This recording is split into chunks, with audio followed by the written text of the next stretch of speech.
buenas tardes. Es una satisfacción poder participar como editorial universitario Bonó en esta Feria Internacional del Libro de 2023.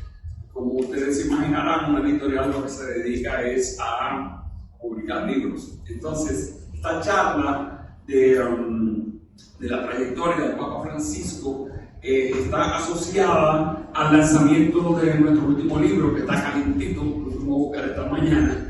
El libro que tenemos algunos ejemplares ya a la venta en nuestro módulo, en la casa, en el pabellón de las editoriales, que se llama Francisco, bueno, aquí está en la pantalla, ¿no? Francisco, un Papa para el tercer milenio. Ya hablaremos sobre este proyecto editorial, cómo se enmarca y cómo encaja dentro del proyecto, en concreto este libro que nos introduce a esa trayectoria del Papa Francisco. Antes que nada, quiero en nombre de Monseñor Versosa pedir disculpas del hecho de que él no esté presente. Ustedes saben, lo que son de práctica católica, que Monseñor Versosa, entre que coordinamos esta actividad y el día de hoy, fue nombrado vicario episcopal de la zona occidental, o de la parte occidental de la arquidiócesis de Santo Domingo, y tenía un compromiso de su cargo que no pudo eludir. Él lamenta mucho no poder estar acompañándonos ahora, pero el contenido de lo que vamos a compartir, que está sacado de este libro, pues son básicamente las ideas que él nos propone de cómo introducirnos a la trayectoria del Papa Francisco. En mi función de director de la editorial Bonó, yo quisiera, como les decía en su momento, situar este libro y un poco su contenido en el conjunto de la colección en la cual aparece. Este es el 10º libro de nuestra colección Pensamiento y Vida, que en su solapa describe su objetivo, que me permito leer. La colección Pensamiento y Vida forma parte de un proyecto de publicaciones de humanidades y filosofía en diálogo con una visión cristiana del mundo. Es publicada en colaboración por la editorial universitaria Bonó y las ediciones MSC, los de Amigos del Hogar. Esta propuesta parte de una visión del ser humano como ser libre y razonable, radicalmente abierto a una infinidad de posibilidades y en última instancia al infinito. Se funda en la convicción de que las humanidades y la filosofía no se reducen al mundo de los libros. Su sentido ha de ser eminentemente práctico, constituyéndose en una llamada al servicio de la vida. Desde el punto de vista cristiano, cree que la razón profundiza la fe y que la armonía de ambas conduce al compromiso por una sociedad justa y solidaria, más allá de cualquier credo particular. La colección quiere servir de base tanto para la actividad docente como para la lectura reflexiva del lector no especializado. De la descripción de nuestra colección, como les decía, tenemos 10 volúmenes publicados hasta ahora. Me refiero solamente al último, que acaba de salir hace un mes y con el cual vamos a hacer una actividad de una especie de puesta en circulación académica, es decir, con fines educativos, que es del profesor, investigador, Premio Nacional de Ensayo Roque Santos, el libro Experiencia de Dios y Poesía, de 3 poetas dominicanos. Es una tentativa, un ensayo dentro de la colección en que, analizando a 3 poetas nuestros, él ve cómo, desde una metodología que intenta crear, cómo se manifiesta la experiencia de Dios de manera problemática en estos autores del canon poético dominicano del siglo XX. Entonces, el libro de Versosa que presentamos hoy a su consideración, como decía el título, Francisco, un Papa para el tercer milenio, mística, sinodalidad y pobres, precisamente responde o presenta los fundamentos del pensamiento y de la acción del Papa Francisco. Es una de las dotes que tiene Monseñor Versosa es que con su vasta formación, tiene formación en Derecho, en Teología y en Filosofía, él logra poner las líneas de fuerza que sustentan el accionar del Papa Francisco. Nosotros elegimos en la contraportada un poquito la motivación, está sacada de la motivación que él hace del libro, y la voy a leer porque creo que refleja el impacto que ha tenido la figura del Papa Francisco en la sociedad contemporánea, independientemente de si se está de acuerdo con él o no se está de acuerdo, e independientemente si la persona es católica o no católica. Este texto que voy a leer es de Monseñor Versosa. El Papa Francisco, desde el inicio de su pontificado, no ha dejado indiferente a nadie. Bueno, hoy en la noticia salió que está armando para China, va para China, y ya está haciendo diplomacia con China. Entonces, bueno, eso fue la noticia que leí hoy yo en Radio France. Ha generado simpatías y antipatías, filias y fobias, tanto desde las denominadas vulgarmente izquierdas socioculturales y políticas, como desde las derechas. Algunas derechas nos tildan de liberal y de modernista, de populista o de peronista, e incluso de marxista sin más. Ciertas izquierdas simpatizan con él y hasta lo incluyen dentro de las denominadas corrientes de la teología de la liberación, achacándole, eso sí, el tener un pensamiento lento en acción y más bien metafísico o teórico, como si perteneciese a una cuarta vía dentro de dicha teología de la liberación. Algo es cierto, concluye Versosa, nuestro Papa Francisco no se deja encasillar fácilmente en el dualismo de derechas-izquierdas. ¿Qué podemos afirmar tras este primer panel de opiniones tan diversas y tan contradictorias?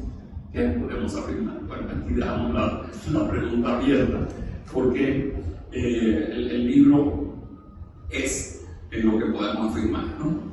Sobre la estructura del libro, que va a abundar más su contenido Antonio Manferrer, que como les digo, responde al tema de la conferencia, es esta trayectoria del Papa Francisco. El libro tiene como, digamos, algo así como 3 bloques fundamentales divididos en 9 capítulos cortos. El libro no es extenso, eso sí, es condensado.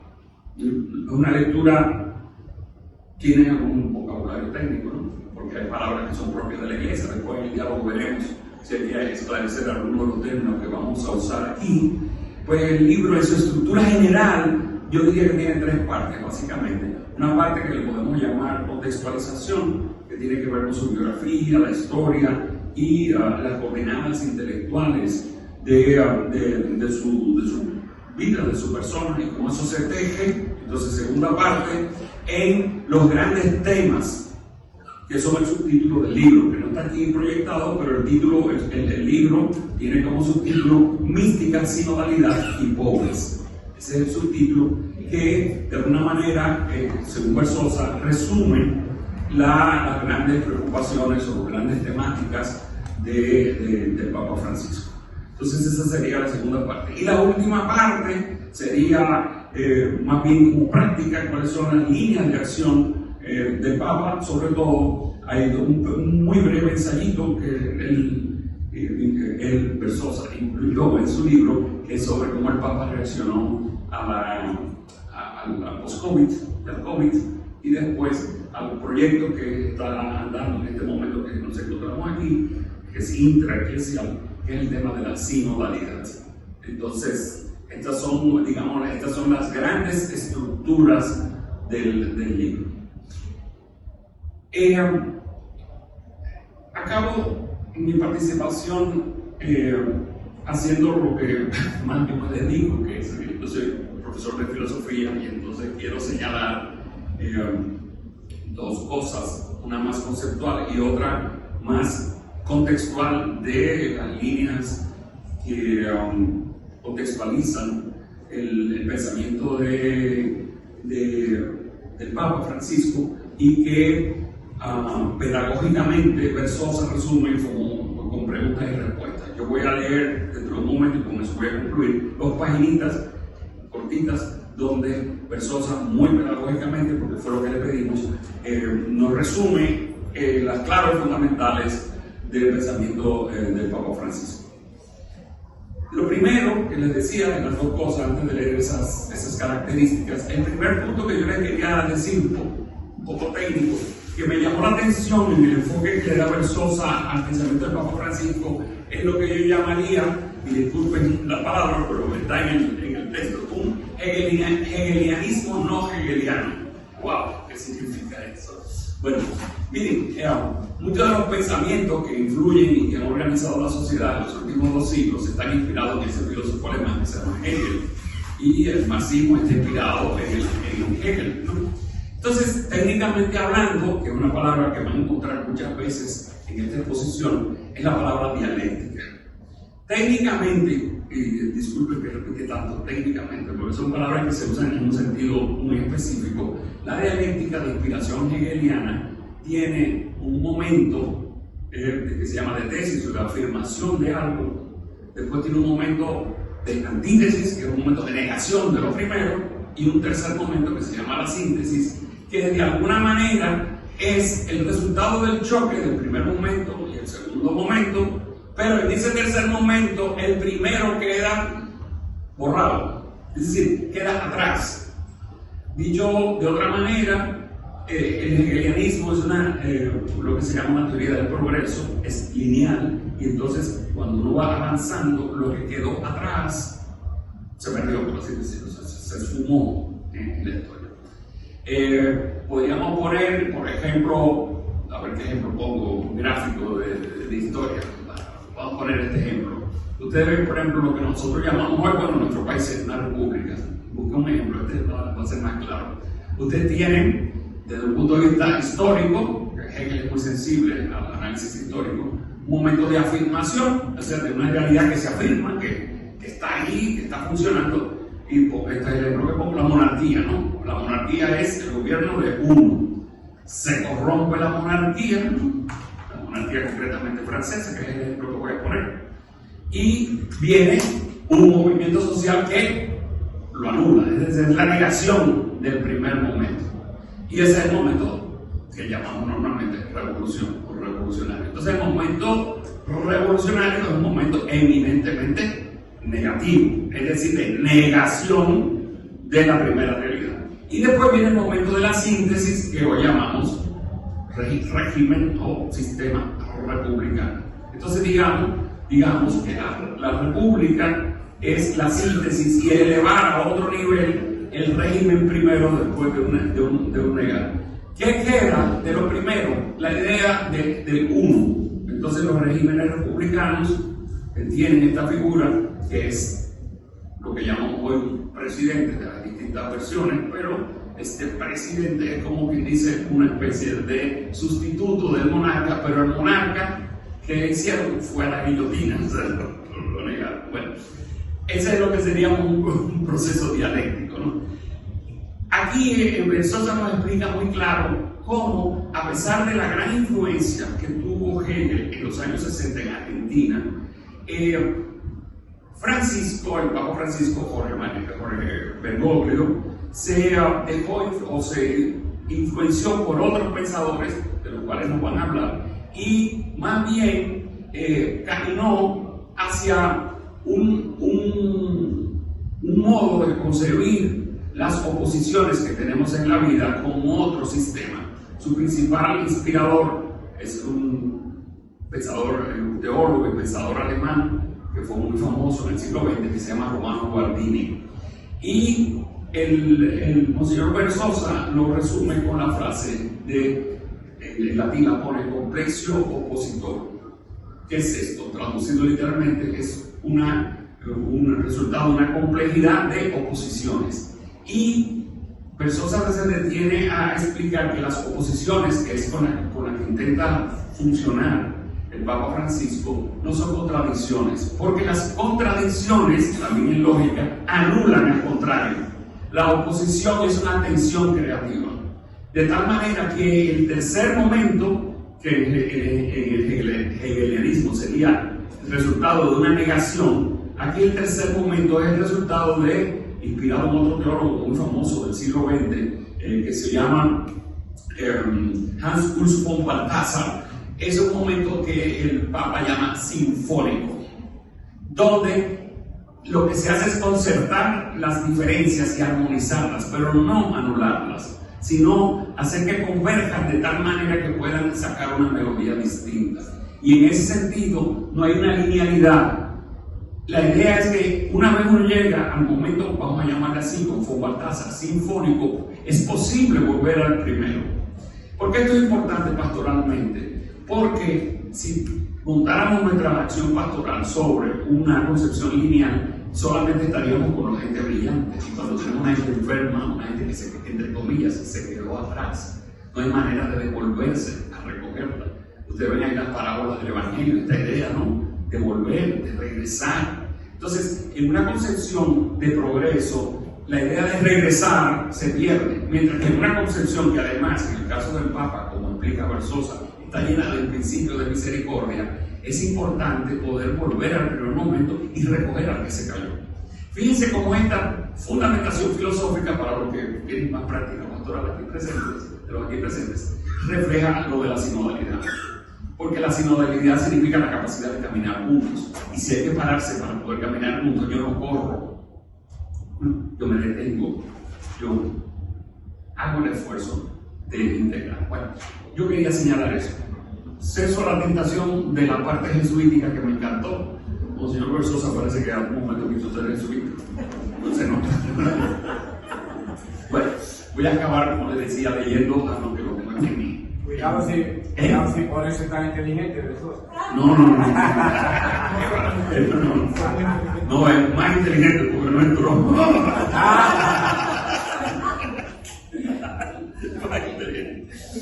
Bueno, voy a leer, como les decía, las páginas 29 y 30 del libro, porque muy pedagógicamente Versosa nos da que decía hace un rato, las coordenadas, los contextos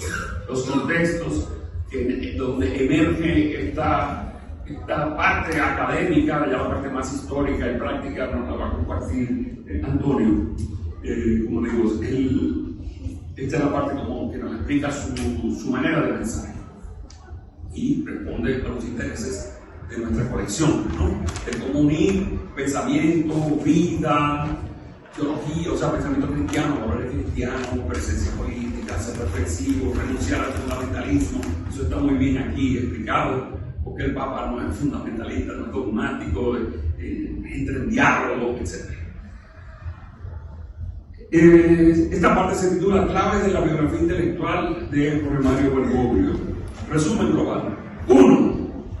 ¿Es un pensador Bergoglio? Sí lo es.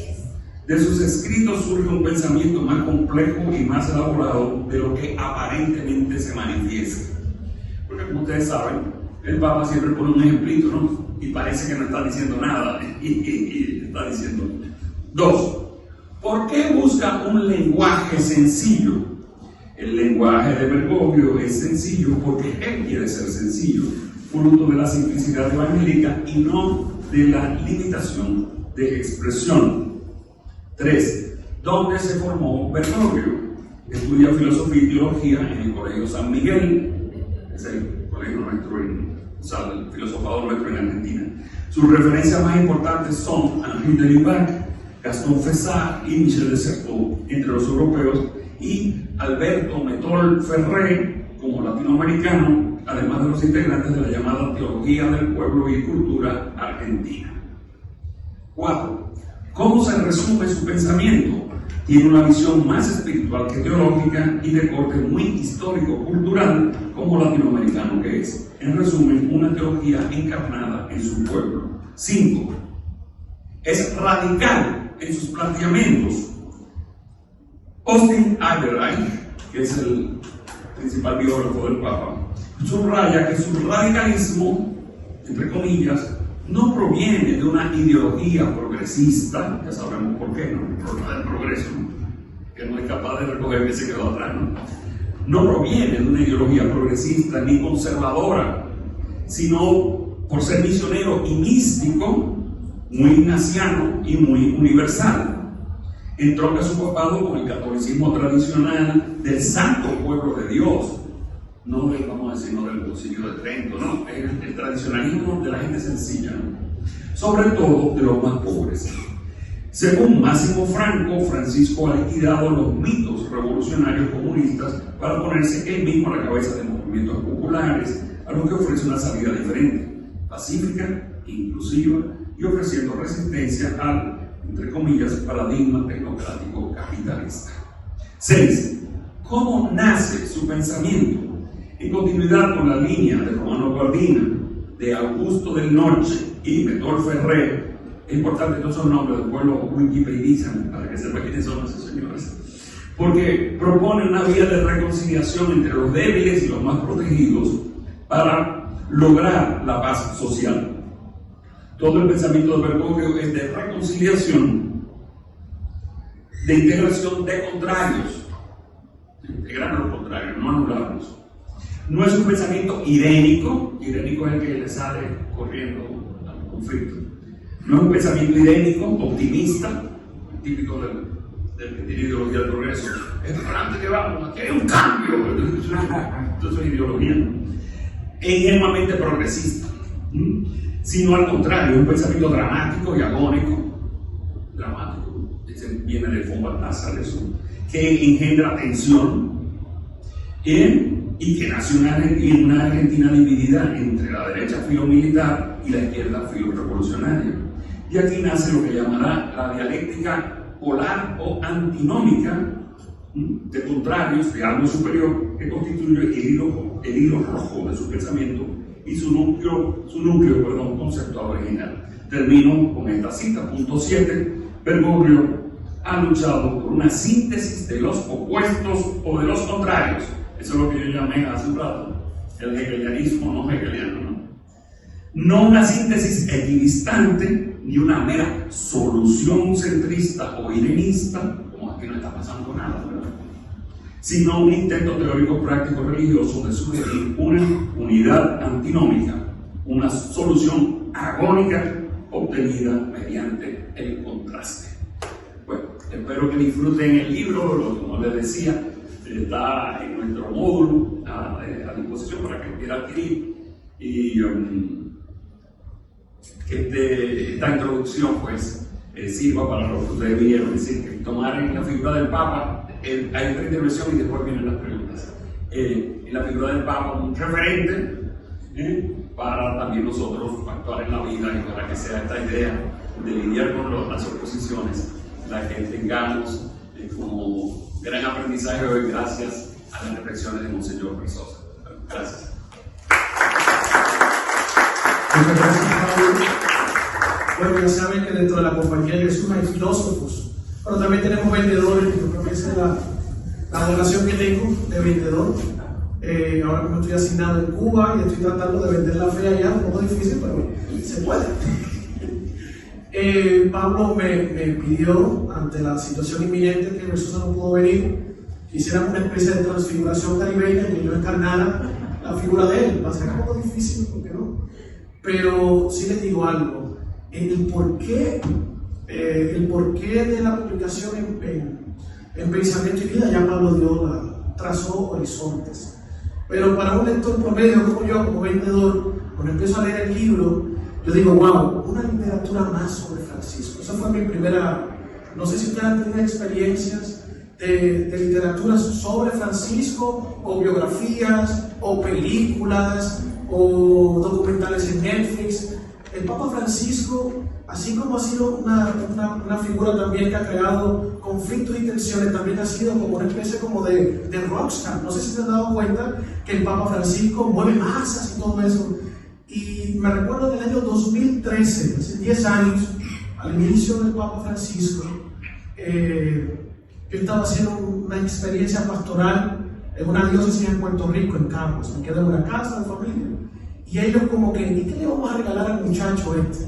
Y me regalan un libro de Francisco que habían sacado como de manera caliente. Parece que esas editoriales se pusieron de acuerdo con todos los escritos de Bergoglio cuando era cardenal, y pusieron Francisco I, un diálogo con el rabino Abraham Escorca, que era un compañero, un amigo que él tenía en Argentina, que en 1993, y es 20 años antes de 2013, habían sacado una serie televisiva hablaban sobre experiencias de la fe, de la familia, de la sociedad. Uno como un sacerdote católico y el otro como un rabino hebreo. Lo interesante de eso, para agregar en el libro, primero Francisco, no se sabía cómo llamarse, sacaron el libro a la carrera, yo con mucho gusto lo acojo y empiezo a leerlo.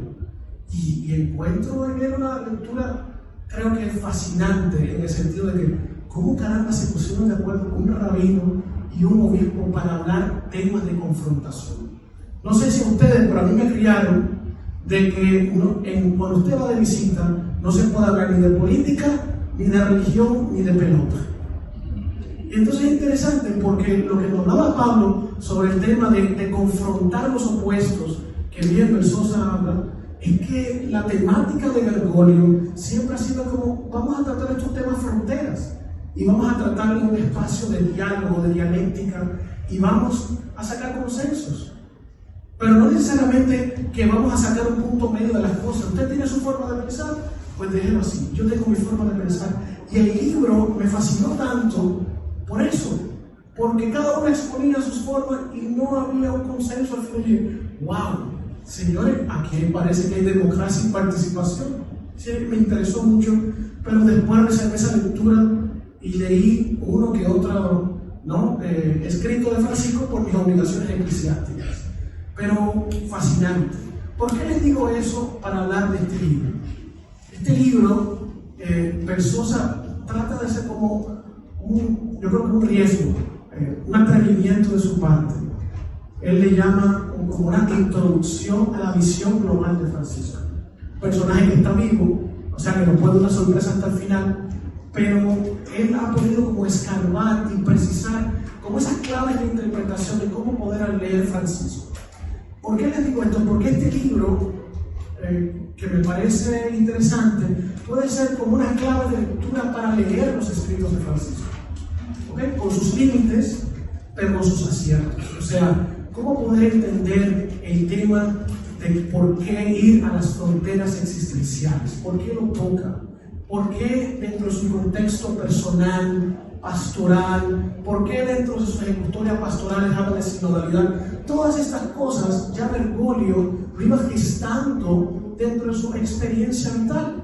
Y eso es importante porque cada persona, las decisiones que toma en su vida, también vas acompañado de toda tu experiencia previa.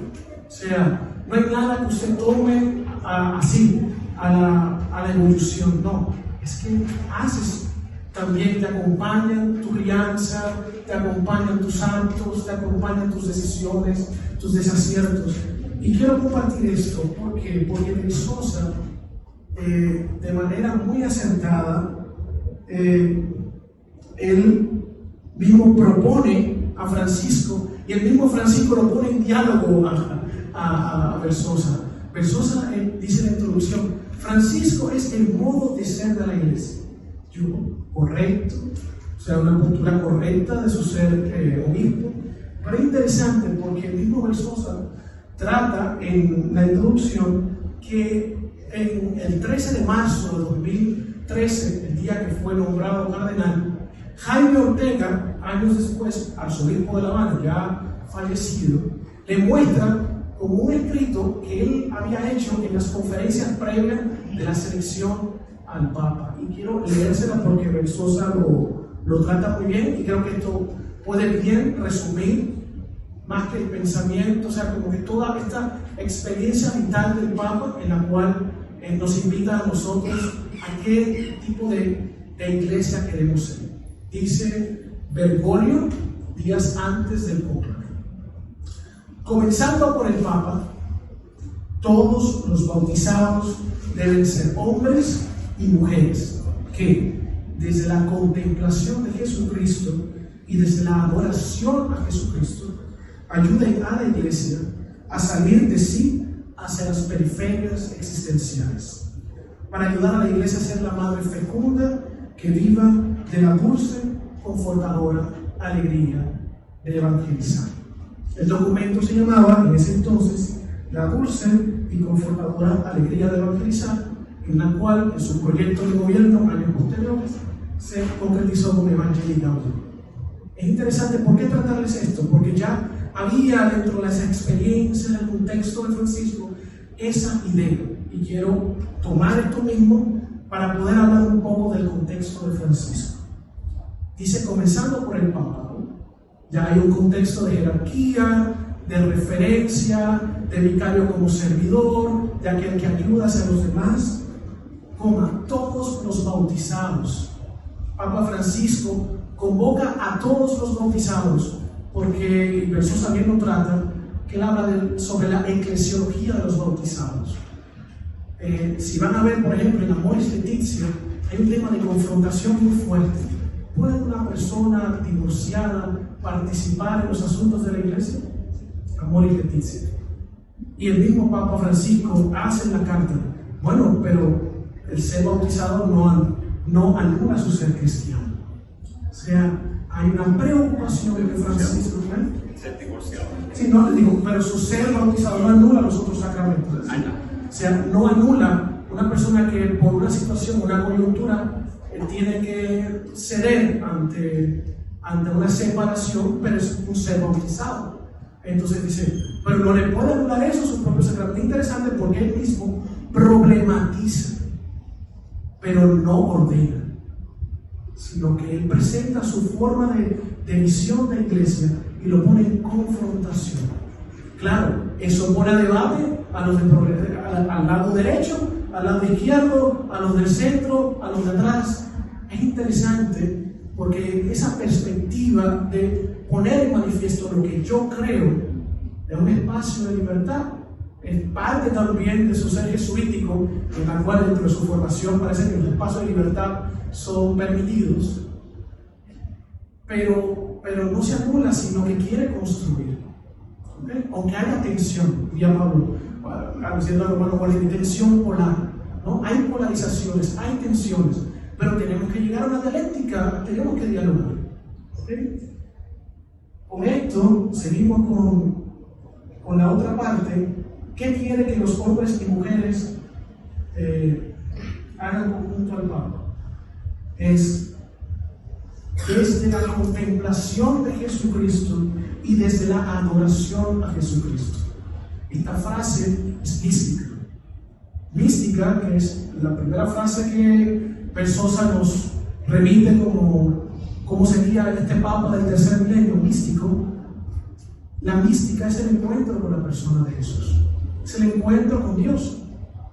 Una persona que no ha tenido un encuentro con Dios, entonces se les va a hacer muy difícil los otros horizontes de su vida.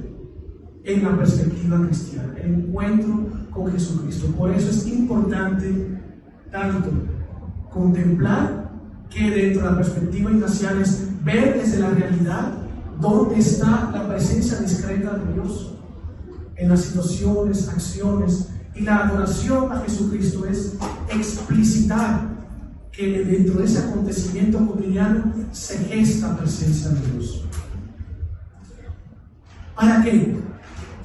Hacer, adorar y contemplar, ayudar a la iglesia a salir de sí hacia las periferias existenciales. Dentro de la eclesiología de Francisco, que Versosa viendo ahí, él habla de que posiblemente la iglesia se ha autorreferenciado y se ha visto como centro. Una persona que es el centro, todas las cosas van hacia ella misma, ¿no? Cuando habla de periferias existenciales, que ya la Compañía de Jesús había hablado sobre el tema de periferias existenciales mucho antes, por eso Bergoglio rescata también el tema de periferia, es que la iglesia debe de salir de su zona de confort y tiene que salir a las zonas de confrontación. Aquello donde los opuestos no es lo correcto dentro de esa amalgama de qué es ser católico. El católico tiene que salir de sí para estar con el otro.